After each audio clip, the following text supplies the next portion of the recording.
emails is reopening their investigation into Hillary Clinton. I have great respect for the FBI for righting this wrong. The American people fully understand her corruption, and we hope all justice will finally be served. And just a short time ago in Iowa, Hillary Clinton addressed the news for the first time. The director himself has said he doesn't know whether the emails referenced in his letter are significant or not. I'm confident, whatever they are, will not change the conclusion reached in July. Therefore, it's imperative that the Bureau explain this issue in question, whatever it is, without any delay. Now, you may remember that on July 5th, the FBI Director James Comey recommended no criminal charges be brought against Mrs. Clinton, despite saying she was, quote, extremely careless in her handling of classified information. Then, over the Labor Day holiday, he released documents that led Bill O'Reilly to question Comey's entire handling of the case. Take a look. I have revised my opinion on Director James Comey because he released some very important information about Hillary Clinton last Friday afternoon before Labor Day when few would see it. That was a political move. And even though I gave Mr. Comey the benefit of the doubt in the email investigation itself, I can no longer do so. He's lost all credibility. I mean, when he loses me, and you lost me, Mr. Comey, I'm gone, all right? I don't believe you should be running that agency any longer. I don't believe that this is an honest investigation. I believe that this is political. I believe they never wanted to find out what happened. It's obvious the FBI booted the investigation, I believe intentionally now. The campaign itself, the Hillary Clinton machine itself, is admitting this is bad and they've got to do something. And Comey doesn't think it has anything to do with the investigation. It has to. Everyone knows Hillary Clinton did not tell the truth about her email. With the exception of one person, James Comey. Joining us now on the phone is Bill O'Reilly. So, Bill, we just heard your analysis of FBI Director James Comey. How did you know Comey booted the investigation?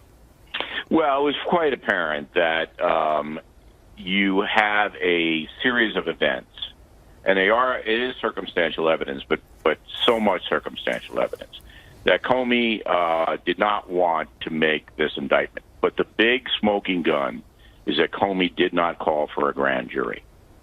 I have spoken to dozens of FBI agents, both retired and in the service now. To a man, they say that is extremely unusual in a complicated case like this. So now what you have is you have a political portion of this today, and then you have a legal portion. Let's take the politics first, Eric. If you look at the new Fox News poll, the enthusiasm deficit between Trump and Clinton is about 8%, 7%. That means that 7% of Trump supporters are more enthusiastic to vote than Hillary Clinton. Keep that in mind. Anything like this erodes enthusiasm for Hillary Clinton. All right, now our hardcore people are going to vote for her, but we're talking independents and we're talking Democrats who don't particularly like or trust her. So that enthusiasm level drops, and what happens then? Lower turnout. All right, so that's what happened today politically. So Trump seizes upon this, and if he doesn't blow it in the next 10 days, which he could, his message should be, she's corrupt, and if you elect her, there's a chance she may be indicted while she's the president. Because the situation is fluid. It's fluid. Comey made a huge mistake by not calling the grand jury, because the grand jury of folks, regular Americans, would have then heard the evidence that Comey himself decided wasn't enough to indict because she didn't mean it. Now, let's get on to what was found today. Uma Abedin is one of Hillary's best friends. So you've got to know that they were emailing all the time, all the time. She had 3 servers and she had 1 server and Weiner had 3. You got to figure that Abedin passed some of Hillary's stuff on to her husband, Weiner. All right, that's why Weiner is involved. So the FBI goes in to investigate Weiner on this 15-year-old girl thing, and they see stuff from Uma Abedin coming to Weiner about Hillary Clinton. You have to assume this. This is an assumption I'm making. And then they go back and they look at Abedin's phone, and they see unbelievable amounts of emails from Clinton to Uma. Now, if you're the FBI and this is all benign, has nothing to do with national security or top secret, you don't do anything. If it's just, what are you doing tonight, what kind of dress you're going to wear, or look at this, Anthony, Hillary Clinton has a good idea to do X, Y, and Z, that's not going to rise. So you know there's something in there. Has to be. Yeah. Because Comey would never put his butt on the line. Now, here's the kicker. I talked to a very, very influential FBI guy the other day, and he said there's almost a mutiny within the FBI over James Comey's behavior in this investigation. He says that so many agents are angry that Comey knows he's lost all credibility within the agency, and that if he didn't put this out, that they were going to go public with it, and that Comey's career would have been done. He had to put it out. That's not saying that she's going to be charged. I'm not saying any of that. What I am saying is that the FBI rank and file do not like the way James Comey conducted this investigation, do not feel it rose to the FBI standards, and this new stuff is enough to reopen the investigation, which is devastating for the Clinton campaign. Devastating. First, on a scale of 1 to 10, I'd like you to weigh in politically, forget legally for a second, but politically, scale of 1 to 10, you got to push it up towards the 8, 9, 10 area, especially with just 11 days left to go before the election. It's hard to say because the candidates are so polarizing. But I do, as I said in the beginning, I think it's going to suppress turnout for Hillary Clinton.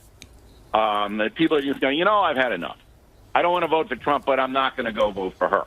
And she needs a big turnout in states like Pennsylvania and New Hampshire. The other thing is that, politically speaking, Trump now can run with this for 10 days and raise the specter of absolute chaos if Hillary Clinton's elected and the FBI then finally does convene a grand jury, because it's reopened now. They can do that now, and the pressure is going to build on them. And the final thing is the far left is going crazy. They're going nuts. They're accusing Comey of all kinds of things. Comey was their best friend up until 3 hours ago. Now he's the devil. Yeah. And so you're seeing this unbelievably visceral reaction. I must say that Hillary Clinton was smart today in what she did. That was a smart play. Hey, get it out there, because she knows the FBI is not going to get it out there. This is a very interesting point you make, that she did go to the podium. She said, first of all, she said that the emails, they're factored in already. A lot of people on the right would disagree with that. But it's very interesting that both Hillary Clinton and Podesta today have said, get these emails out. We'll let the American public know. But so is Pence. That's a smart play. Because they know they're not going to get them out. But one of them's going to lose in that. Right. One of them is going to be a loser in that. If they bring it out now, someone's going to lose. Who loses? Well, they can't. They can't. If you're an FBI, if you're an investigative agency, you have to compare those emails to other things that she said, Hillary Clinton has said. You've got to do a whole bunch of things before you arrive at any conclusion. You can't just throw them out there. That's trial by media. But Hillary Clinton now, what can they do? They're going to have to say, look, we didn't do anything and we want this all out, hoping that they can go up to Election Day and people will buy that. And I'm not saying whether it's true or not. I'm not. I'm just saying that right now Trump has the advantage if the Trump campaign then zeroes in on corruption in the next 10 days. Very interesting you say that, because we have Kellyanne Conway, senior advisor to the Trump campaign, coming up. Bill, I want to say thank you very much. We're going to check back in with you in a little bit later in the program to get your assessment of how this story will develop over the weekend. Looking forward. And we're also waiting Donald Trump at his rally in Cedar Rapids, Iowa. We'll take you there as soon as he begins. But next on the rundown, as I said, Trump campaign manager Kellyanne Conway joins us with reaction to today's extraordinary developments moments away.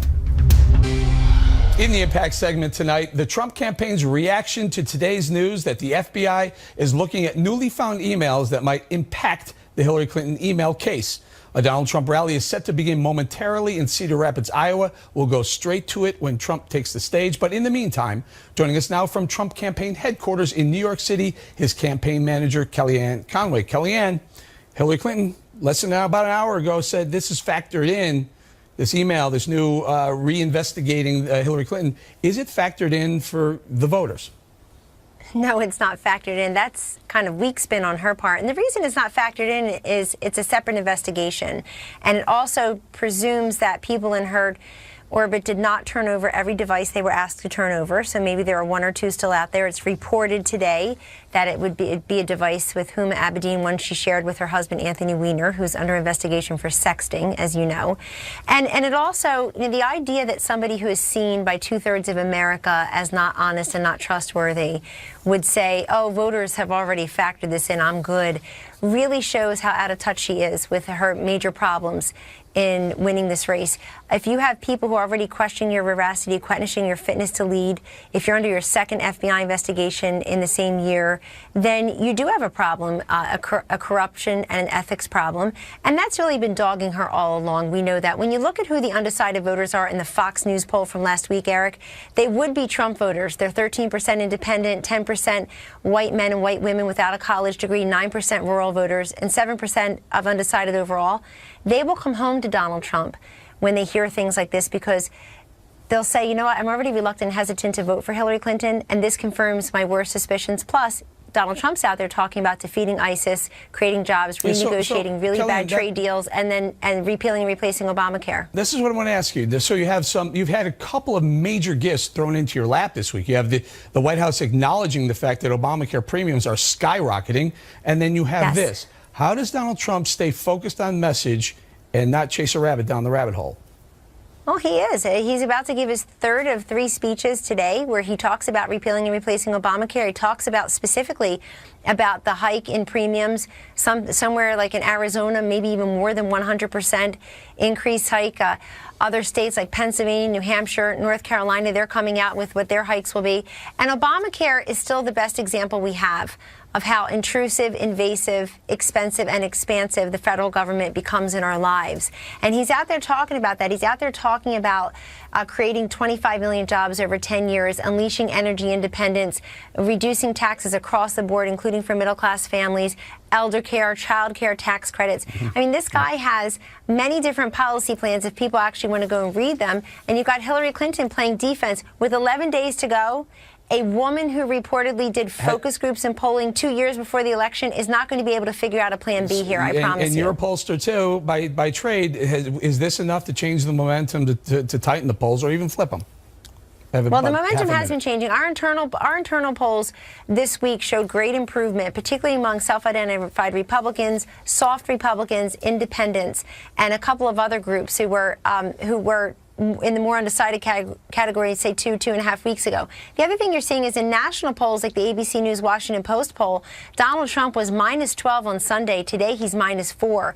I think that poll will continue to go in his direction. We like the momentum, the trend lines, and we like the fact, Eric, that despite everybody saying the race is over, she won, he still gets these historically large crowds, and he still is able to take his message to the voters. He wrote a $10 million check to himself today. The polls are tightening, and Hillary Clinton's on defense. It's a good day. Kellyanne, I got to leave it right there. Thank you very much. And joining us now from Phoenix, Democratic Congressman Ruben Gallego, a Clinton campaign surrogate. Congressman, heavy lifting this week, especially today. This is a big bombshell story.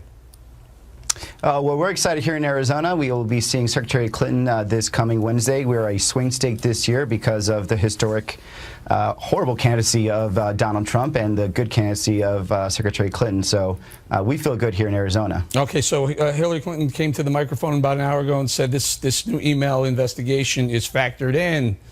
You buying that? We certainly think so. Here in Arizona, we've been hitting the doors, talking to thousands and thousands of citizens, and what we are hearing is they're focused on the issues, and the issues that matter to them are not email issues. They're the everyday bread and butter. Who's going to get me a job? Who's going to help my kids go to college? And for that reason, right now, Secretary Clinton is winning in Arizona, a traditional red state. Yeah, but don't you think it actually, this new investigation, don't you think that goes to her character, her decision-making? I mean, she's kept Huma Abedin very close, knowing for the better part of the last 3 years, Anthony Weiner, Carlos Danger, has been, playing around with emails, getting in trouble. I think it's just unfair for this to be characterized as it is right now. This email was not on her server. The director has been a little vague about that, and he should come out and actually clarify this even more. But this whole issue has been exploited by the Republican Party as well as the Trump campaign. What are you suggesting with FBI Director Comey? What do you think his motives are? Oh, I don't think he has any nefarious motives, but I do think that it is incumbent upon him, since people are very confused, to come out and explain exactly what he means. The letter was too vague, and that's why it's been exploited by the Trump campaign and by a couple of the Republican members of Congress that got this. He put this to sleep. He recommended no indictment, no further investigation by the DOJ months ago, and now for him to go to take the very, very massive step of saying, let's start re-examining some of these. We found new information. There's got to be some there, doesn't there? Well, it's incumbent upon him not to just stay silent and actually explain himself. And this is why the Hillary campaign has been very clear that they want him to explain more and fully release all the information as fast as possible. But he said new evidence. They have nothing to hide. He said specifically new evidence pertaining to Hillary Clinton's email. We already knew they had an investigation into Anthony Weiner and his sexting with an alleged underage woman. It's incumbent upon him to actually explain more fully what's going on. Are you sure you want that? And the Secretary Clinton has been very clear. He may be doing you a favor by waiting until it's only 11 days left. Secretary Clinton has been very clear that she has nothing to lose here. She has nothing to hide. And we know when this is fully put out into light that it would be, again, another twist down the rabbit hole that Trump, the Republicans, are going on, because they historically have the worst candidate in history of presidential candidates right now running and losing, mind you. Well, that may be the case, at least for as far as the Real Clear Politics average is, but they had been tightening, and then 2 days ago you have this new Obamacare, massive increase in Obamacare rates across the country, and now you have this momentum maybe turning in the other direction at really the worst time, no? No, I sincerely doubt that. When Donald Trump has to come to Arizona with about 9 days left to the election, a state that has voted traditionally Republican for the last 20 years, he's in trouble. His pathway to victory is slim to non-existent, and we know that as the Democratic Party and with Secretary Clinton that we're surging. So, he's going to latch on to this last bit of just lies and slander, but it's not going to do him any good. He is the worst candidate, and he's a very dangerous candidate. Well, and the Republican you were dodging the questions very nicely. This is no spin zone. Thank you again for having me. Congressman, thank you very much. Up next, if today's email investigation news wasn't bad enough for Hillary Clinton, new problems around the Clinton Foundation may be creating the perfect storm of trouble for her campaign. Right back with that. In the Factor follow-up segment tonight, on top of the FBI returning to an inquiry of the Hillary Clinton email scandal, Mrs. Clinton is also being haunted by troubling questions about how the Clinton Foundation is being run. For those of you who missed it yesterday, O'Reilly delivered an especially powerful talking points memo on the subject. Hackers have released new information taken from emails stolen from John Podesta, Hillary Clinton's campaign chairman, that show the Clinton Foundation is run more like a business than a charity. This man, Douglas Bann, was a top fundraiser for the foundation, but at the same time, he was running a company called Teneo and booking speeches for Bill Clinton. So Mr. Bann was a very busy guy. Not only did he bring in millions of dollars to the foundation, he set up millions of dollars in speaking fees for Bill Clinton and a hefty income for himself, consulting with some folks who donated money to the foundation. It's a tangled web, but you get the picture. Money went to charity, money went to Bill Clinton, money went to Doug Bann. In addition, Factor has studied the 2014 tax return from the Clinton Foundation, the latest available. According to this document filed with the IRS, millions were spent on non-charitable expenses. In 2014, the Clinton Foundation received $338 million in revenue. Wow. 64% of that money went for charitable purposes. The rest was either saved, spent on administrative expenses, or invested. Including in the expenses are lavish salaries for Clinton pals. Then CEO Eric Braverman received $532,000 in total compensation. Not bad. Bruce Lindsay, almost $400,000. Mark Gunton, $314,000. Maura Paley, $284,000. And Dennis Chang, almost $270,000 in total compensation. In addition, Bill, Hillary, and Chelsea Clinton used private jets to fly around on foundation business. That's legal, but rare. Charities usually use scheduled airlines to save money. To be fair, Mr. and Mrs. Clinton are very high-profile people. Secret Service agents are needed, but there's no question the private air travel afforded them an opportunity to do whatever they wanted to do and go wherever they wanted to go. That is a huge advantage for a politician planning to run for president, is it not? Talking Points believes the Clinton Foundation is a joint venture, business, political, and charitable. The Clintons figured out how to accomplish all three things under the foundation banner. It is left to you, the voter, to decide whether that is ethical. One footnote, I run my own charitable foundation named after my parents. I take nothing. No salary, no travel, no expenses. Bill, Hillary, and Chelsea Clinton do not take salaries, but they certainly have benefited from the money the foundation has received and the transactions that go back and forth. And that's the memo. Wow. Now, in addition to the new chapter in the email investigation and the questions about how the Clinton Foundation is operating, the conservative advocacy group Judicial Watch is filing a lawsuit asking the FBI to release records about a meeting between Bill Clinton and Attorney General Loretta Lynch on an airport tarmac over the summer. Joining us now from Washington to weigh in on this cauldron of controversies, Tom Fitton, the president of that group, Judicial Watch. Tom, so the big question, you want to know what took place between Bill Clinton and AG Loretta Lynch in Arizona on the tarmac, on the airplane. How are you going to get that information? Well, assuming it wasn't recorded, presumably they went into crisis mode once it became exposed and discussed what went on and how they were going to handle it.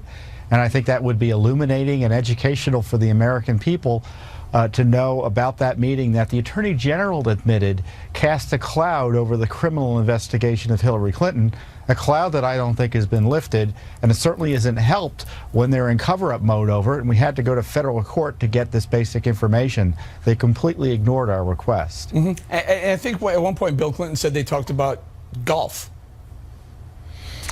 Well, you know, I think it would be interesting to see what government documents have that record what was talked about. Did Attorney General Lynch report what was talked about to her colleagues so they could handle the press and media and congressional inquiries? That's what we want to know. Why are they withholding it from us? There's not a lot of documents, I can imagine. It's a cover-up, and that's why we're in federal court. We're going to ask a federal court to require them to turn this over. All right, let's talk a little bit about Bill O'Reilly was talking about, Doug Band, the Clinton Foundation, and there was a group called Teneo. It was basically a PR/lobbyist group, but acted as a broker between Bill Clinton and some high-profile, some big-time CEOs and some big corporations. I'm thinking Dow Chemical. $19 million went into the coffers and ended up in Clinton's ledger. And also this group, the Laureate University, a college that paid him somewhere around $17 million to be an honorary chancellor. Your thoughts?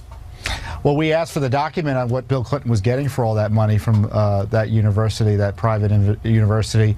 The State Department blacked out what Clinton was getting paid to do. I think I would expand Bill's definition of the racket that was going on to include the State Department, because the foundation donors, folks working with this Doug Band and Bill Clinton, were getting favors from the State Department. So that was part of the system of taking care of these people who are not only going. Wait, let's talk about the that. Head of Dow Chemical, the head of Dow Chemical, for instance, was involved in shepherding Clinton over to North Korea on behalf of the United States government to help someone get out of North Korea, supposedly. You've got other companies who were giving money to the foundation, including a corrupt Nigerian billionaire, trying to get special favors from the State Department and getting special consideration via Band and Huma Abedin. And by the way, Clinton getting this money, Bill, either speaking fees or business deals as a result of the foundation, raises some ethical questions and legal questions about how the foundation was being misused for its personal benefit. Pay to play. But Hillary was benefiting indirectly as well. They're married. The money's going to her coffers as well. Pay to play. I mean, are we? Is this the technical definition of an illegal pay to play scheme? Well, you know, there's the pay to play with the State Department. But when you start using a foundation's donors and a charity as a way to line your own pockets and to use that to promote and gain benefits for you personally and to your business, that's not allowed under the rules. Okay, and that's an important distinction. A lot of people would say, hey, you know, he was selling his brand, he was selling his speeches and whatnot. But when you bring the State Department and when you bring the taxpayer-funded State Department in, it changes the rules a little bit. Tom Fitton, I'm going to have to leave it right there. Thank you very much. Thank you. A quick footnote, there's a new Contributing Factor podcast up on BillO'Reilly.com and iTunes featuring an interview with James O'Keefe about how he made his undercover videos that showed Democratic Party operatives discussing how to promote violence at Trump rallies and voter fraud. You want to check that out. Also, Donald Trump expected to take the stage in Cedar Rapids, Iowa momentarily. We'll take you there live when it happens. But coming up, how big an impact will today's news on the Clinton email investigation have with voters? We'll take a hard look at that right after this. In the Unresolved Problem segment tonight, the political fallout from the Clinton email investigation. How much sway will this have on voters with just 11 days until the election? Joining us now with reaction from my hometown, Chicago, Tom Bevan, executive editor of Real Clear Politics, and with us in New York in studio, Jessica Tarlov, a Democratic pollster and strategist. Tom, hometown Chicago. The momentum started to change in your average. It got as high as 6 or 6.5 or so a few days ago, and it tightened to 5. Will this help it tighten even further, and how much further? Well, it's hard to say how much further. I mean, I think it will tighten. The one sort of defining feature of this election is whoever's been under the spotlight has suffered, because it reminds the public about all the worst things that the candidates, all the worst perceptions that the public has about that candidate. Donald Trump was under the spotlight pretty intensely for the last couple of weeks. Now it's shifted. Hillary Clinton is under the spotlight here with just 11 days left. And so given what we know about this race, that's not good news for her. And I think it probably will. We probably will see the polls tighten, but hard to say how much at this point. All right, Jess, October surprise. We had a Oh my God. And there's still 3 days left. I wasn't ready for this at all. It was not a great day. Yeah, I agree with what Tom just said. We can't know how much. I think they will continue to tighten. We know that at this point in the 2012 election, Obama was just up 1 point on Romney and then came back to win by 4. I always thought it was going to be close, kind of that she was going to win by 2 to 4 points, and it looks like that's still possible. But there's no doubt that this wasn't good, and also something they were completely unprepared for. And I think you're really seeing that. I think John Podesta put out a good statement. I think Hillary did the best that she could, saying, you know, I want to know what this is about. You know, James Comey, if you're going to say it, tell us what it is. But Donald Trump, he's been on message for the past few days, and keep hammering this and Obamacare and the economy, and you got yourself a ball game. Tom, talk to us a little bit about these undecideds. I mean, clearly she hasn't hit a 50% mark on any poll, maybe one poll or so. She keeps polling around 45%. He's around 40 or so. That tells you there's a lot of people who are still undecided. Maybe this is the kind of information they need to make a decision. Sure. I mean, there are some undecideds, and this will certainly affect their decision. Independents, another group that had been with Trump, had swung back to Hillary. But also Hillary voters, the folks that are kind of iffy on her, that had moved in her direction recently over the last couple of weeks, the folks who aren't thrilled with her, millennial voters, for example, but who are sort of fleeing Trump. This reminds them why they don't like Hillary. And so if it softens up her Democratic support, that's going to be a problem for her, especially in some of these swing states. Yeah, Jess, at the podium, she said that this email scandal is, quote, factored in.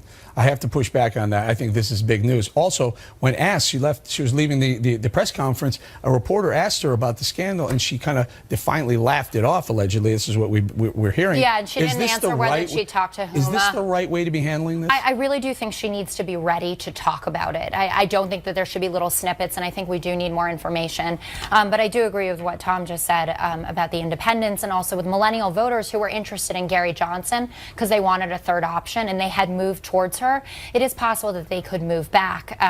But I want to say also about the polls tightening. What happened there is there were Republicans and Republican-leaning independents who became disenchanted with Trump when all the sex assault talk happened. So they moved away from him, and now they're moving back. So this is the race kind of going back to where it was before that tape drop. Tom, I got to to go. Just very quickly, have you seen a poll tighten 5 points on the average with 11 days left before? Well, we just saw this Washington Post poll that came out, the tracking poll. It was 12 points a few days ago. Now it's 4. So there's still, this race is still fluid. Okay. Leave it right there, Tom. Jessica, thank you very much. When we come right back, inside the Clinton campaign as they react to today's bombshell news. Stay with us. The O'Reilly Factor, the #1 cable news show for 16 years and counting.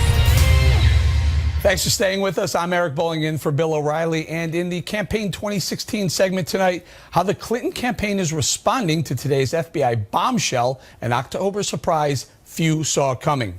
Joining us now from Washington, Fox News Chief National Correspondent Ed Henry, and from Des Moines, Iowa, Fox News Correspondent Jennifer Griffin, who's covering the Clinton campaign. Jennifer, I want to start with you because right after Hillary Clinton left that press conference where she said, it's just factored in. The emails are factored in. She was apparently stepping off stage. Reporters heard her defiantly laugh when asked about this email scandal.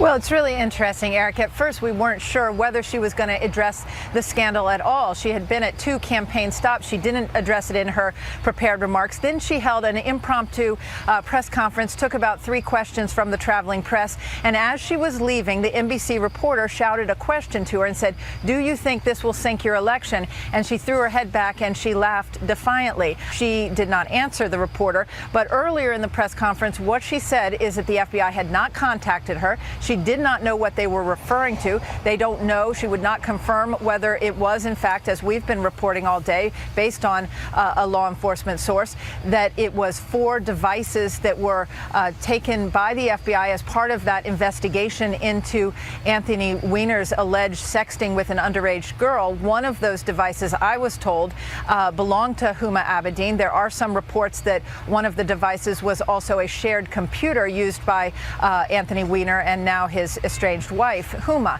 Huma was traveling with Secretary Clinton today, but we did not see her in the rally behind me here at the gymnasium. Again, she took just a few questions, and she was defiant in her tone. She called on the director of the FBI to release what he knows because she felt with 11 days left, the voters need to know what he has. Yeah, and Ed, the political fallout is what? I mean, it feels big. I mean, all the networks are covering this wall to wall because this is a big story.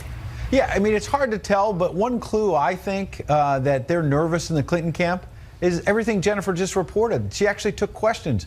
She hates dealing with the press. She hates taking questions. Yes, she's done it a little bit more lately, but she's winning right now in most polls. It's not done, but she's winning. So she could have tried to run out the string for the next 11 days. But they know, as you say, Eric, this is a big deal. So they're trying to, sort of blunt the damage from James Comey by getting her out there and pushing back. But some of what she said in the news conference, we should pick apart. It rings hollow. She challenged the FBI to put it all out there. We want the facts. We want more information. If Hillary Clinton wanted information out there, why is it taking so long for her to explain the server? Why was the server kept secret literally for years, Eric? That's hard to square. Yeah, and Jennifer, I cannot imagine. Now, you reported that she was on the airplane, Hillary Clinton was on the airplane, but the internet was down. She didn't know this bombshell was coming until she hit the tarmac, and reporters said, "Hey, what's going on?" Well, exactly. And the reporters traveling with her didn't know either because the Wi-Fi was down for all of them. And so when she came out of the plane and the pool reporter, Tamara Gitt, our embedded reporter, shouted a question saying, what had she been contacted by the FBI? She just smiled and waved. And at first it looked like she was just trying to ignore the press, but it really does seem like they were caught unawares. She also made a political point that she said that the letter was addressed just to the Republican heads of committees on Capitol Hill, the Intel Committee and others, but we know that, of course, it went to both sides, also House and Senate. Jen and Ed, I got to leave it right there and say thank you very much. Thank you. And no Friday Night of Mine would be complete without Geraldo Rivera, who joins us live from Arizona right now. Geraldo, what do you make of everything that's happening today with the FBI re-examining the investigation? Odd couple, me and you. And, specifically, I want to get your response to the Anthony Weiner connection specifically. Oh, Anthony Weiner disgusts me. Actually, disgust is how I've responded to this whole renewed, bombshell here. Until about noon today, James Comey, the FBI director, was the devil of the right and the hero of the left. He made his announcement that the case was reopened. Suddenly, that's flipped. So everybody that was saying James Comey is in the tank for Hillary Clinton is now suggesting that James Comey is trying to influence this election. It was a bombshell, mainly because the FBI has a tradition of not interfering with the electoral process. Here we're 11 days from the most significant election in our lifetime, maybe, and the FBI is intruding in this way that I think is very, very profound. I think that there must be some there. I can't imagine that Comey would do something so unprecedented, so extraordinary, if at least a preliminary assessment of these emails didn't but what do you think it show is, Geraldo? something that was significant. I mean, do you think it's that there's some classified material, or does it get bigger? Because, as you know, to start re-examining a case that they kind of put on ice for a while would take something fairly explosive.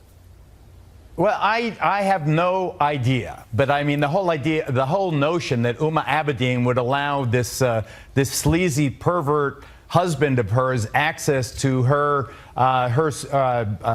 computer and presumably access to communications Uma had, confidential communications with the Secretary of State, is mind-boggling to me. But I have to say this about James Comey: this is the biggest cover your ass I have ever seen in modern politics or law enforcement. He was battered by the criticism from O'Reilly and others, and now he is responding. He saw this maybe late yesterday, early today, and said, oh my God, I'm not going to sit on this for 11 days. I'm going to release it the day after the election. People are going to lynch me. I'm going to be impeached. You don't even give him the credit that he found some information and decided to be transparent and bring it to the market or bring it to the news when he found it.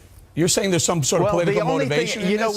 We're a nation of tradition. And the fact that the director of the Federal Bureau of Investigation would release something like this 11 days before the election is mind-boggling. You should have waited? You're not suggesting he should have waited 11 days.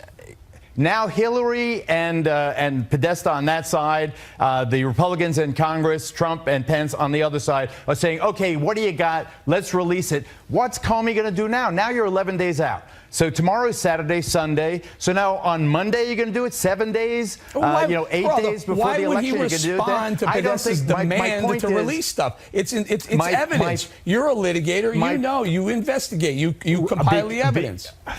Let me answer. I don't believe it is possible for Comey to release the information that right and left are now calling for. Why? Are you going to release this now 8 days, 7 days, 6 days, 5 days, 4 days before an election? Are you really is the director of the FBI really going to determine who the 45th president of the United States is? That's why I am baffled by this. I'm disgusted by this. And it brings me to the point where I feel like abstaining from this election. All right, going to have to leave it right there. Geraldo, have a great time in Arizona. Up next, Bill O'Reilly will rejoin us to tell us what to watch for this coming weekend. Don't go away. In the Back of the Book segment tonight, Bill O'Reilly joins us now on the phone to tell us what to expect this coming weekend. Bill, every day something new. What do you think is going to happen this weekend? Well, I want to tell everybody I had to have a medical procedure today, which is why I'm not there, but I'll be back on Monday. I was surprised with Geraldo because it comes down to this. The American people want to know what happened or not. Do they want justice or not? I'm not convicting Secretary Clinton of anything. I don't believe that the FBI did a honest investigation into her email situation. And again, I'll reiterate what I said at the top, that they should have called for a grand jury and presented evidence to other people. That's the way our system works, not just have James Comey make this unilateral situation. And then with the appearances of impropriety that we know about Loretta Lynch and Bill Clinton, now we know that Justice Department officials were having dinner with John Podesta. I mean, there's all kinds of stuff that never should have happened, yet guys like Geraldo are saying, well, this is terrible, 11 days out. Hey, I want to know the truth, So this weekend is a very important weekend for Donald Trump because Trump now has to pivot away from personal grievance, and just hammer home that he believes that his opposition is corrupt, and that if elected, this corruption will continue, and it could. If the FBI, uncovers more things, and she's elected, then it's Tim Kaine, eventually. Yeah. So there's a lot for the American voter to consider here. But I caution everybody by convicting in the media, don't do that. But there's going to be a lot of new stuff coming out, that's for sure. Yeah, you have a very large number of undecideds. As we point out, Hillary Clinton is failing to hit 50%. So Trump has an opportunity right now. He's got to mix a cocktail of what he's going to talk about over the next few days, being emails, Clinton Foundation, and Obamacare prices. How do you do it? How do you mix that cocktail? What parts of Well, what? I would do, if I were Trump, I would do some national media and, get as much exposure nationally as possible. He's not going to be able to campaign in the last 11 days all over the country. He's got 4 or 5 states he's got to go to. But he can make his case in the media. I mean, he's always happy to have him. And then he's got to brush off the questions about his personal resume. He's got to say, listen, there's something more important here. And it's not so much the undecideds, it's the independents. That's what you saw in all the polling this week. The independents started to shift over to Trump for one reason or another. And now with this tremendous FBI exposition tonight, you're going to have people going, hey, maybe I don't want to do this. Maybe this is too risky for the country. It's all speculation, but there's a lot of stuff going to be happening in the next 3 or 4 days. And then you'll have the new polling starting to come out Monday and Tuesday, which we'll see if the FBI thing registers among the folks. Mm-hmm. Very quickly, you see this stepped up momentum, you see this step up enthusiasm in his rallies now. Yeah, but I'm not. Look, Trump's supporters, there's something in there. Has to be. Yeah. Because Comey would never put his butt on the line. Now, here's the kicker. I talked to a very, very influential FBI guy the other day, and he said there's almost a mutiny within the FBI over James Comey's behavior in this investigation. He says that so many agents are angry that Comey knows he's lost all credibility within the agency, and that if he didn't put this out, that they were going to go public with it, and that Comey's career would have been done. He had to put it out. Now, that's not saying that she's going to be charged. I'm not saying any of that. What I am saying is that the FBI rank and file do not like the way James Comey conducted this investigation, do not feel it rose to the FBI standards, and this new stuff is enough to reopen the investigation, which is devastating for the Clinton campaign. Devastating. First, on a scale of 1 to 10, I'd like you to weigh in politically, forget legally for a second, but politically, scale of 1 to 10, you got to push it up towards the 8, 9, 10 area, especially with just 11 days left to go before the election. It's hard to say because the candidates are so polarizing. But I do, as I said in the beginning, I think it's going to suppress that it wasn't enough to indict because she didn't mean it. Now, let's get on to what was found today. Uma Abedin is one of Hillary's best friends. So you've got to know that they were emailing all the time. She had 3 servers and she had 1 server and Weiner had 3. You got to figure that Abedin passed some of Hillary's stuff on to her husband, Weiner. All right, that's why Weiner is involved. So the FBI goes in to investigate Weiner on this 15-year-old girl thing, and they see stuff from Uma Abedin coming to Weiner about Hillary Clinton. You have to assume this. This is an assumption I'm making. And then they go back and they look at Abedin's phone, and they see unbelievable amounts of emails from Clinton to Uma. Now, if you're the FBI and this is all benign, has nothing to do with national security or top secret, you don't do anything. If it's just, what are you doing tonight, what kind of dress you're going to wear, or look at this, Anthony, Hillary Clinton has a good idea to do X, Y, and Z, that's not going to rise. They say that is extremely unusual in a complicated case like this. So now what you have is you have a political portion of this today, and then you have a legal portion. Let's take the politics first, Eric. If you look at the new Fox News poll, the enthusiasm deficit between Trump and Clinton is about 8%, 7%. That means that 7% of Trump supporters are more enthusiastic to vote than Hillary Clinton. Keep that in mind. anything like this erodes enthusiasm for Hillary Clinton. All right, now our hardcore people are going to vote for her, but we're talking independents and we're talking Democrats who don't particularly like or trust her. So that enthusiasm level drops, and what happens then? Lower turnout. All right, so that's what happened today politically. So Trump seizes upon this, and if he doesn't blow it in the next 10 days, which he could, his message should be, she's corrupt. And if you elect her, there's a chance she may be indicted while she's the president. Because the situation is fluid. It's fluid. Comey made a huge mistake by not calling the grand jury, because the grand jury of folks, regular Americans, would have then heard the evidence that Comey himself decided. Emails is reopening their investigation into Hillary Clinton. I have great respect for the FBI for righting this wrong.